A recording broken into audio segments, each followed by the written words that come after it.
আমার এজির ব্লগে সকলকে অনেক স্বাগত জানিয়ে শুরু করছি পুঁটি মাছের তেল ঝাল। পুঁটি মাছগুলোকে আমি ভালো করে ধুয়ে নিয়েছি, দেখতেই পাচ্ছ। পুঁটি মাছগুলো আমি ধোয়াটাও দেখিয়ে দিয়েছি। এরপর মাছগুলোকে আমি নুন আর হলুদ আর একটু তেল মাখিয়ে দিয়েছি। এরপর আমি দিয়ে দেবো কড়াইয়ে তেল।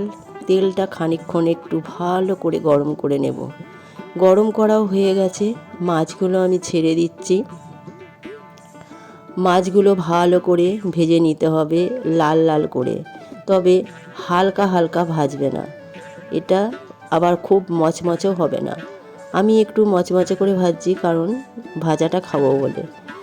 ভালো করে মাছগুলোকে আমি ভেজে নিচ্ছি। আমার মাছগুলো ভাজা হয়ে গেছে, অর্ধেকটা ভাজা হয়ে গেছে, সবগুলো আর দেখাতে পাচ্ছি না। এই মাছগুলো ভেজে নিয়ে আমি তুলে নিলাম।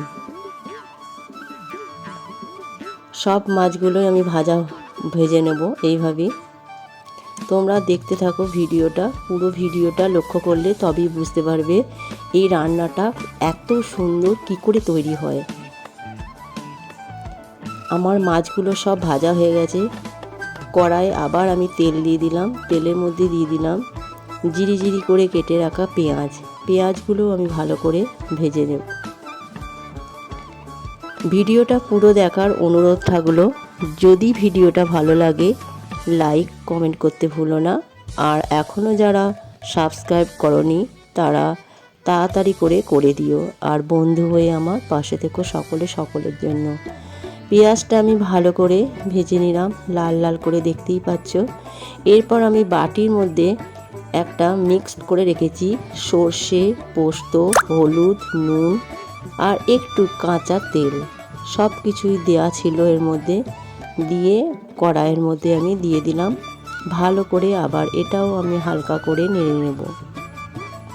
দিয়ে দিলাম 4টে চেরা কাঁচা লঙ্কা, আর একটু আমি ঝাল লঙ্কাও দিয়েছিলাম ওর সাথেই। এবার মাছগুলো আমি দিয়ে একটু মিশিয়ে নেব ভালো করে। মাছটা দিয়েও আমি মিশিয়ে নিচ্ছি। এটা গরম ভাতের সাথে শুকনো শুকনো খেতে খুবই সুন্দর হয়, তোমরা না করলে বুঝতে পারবে না।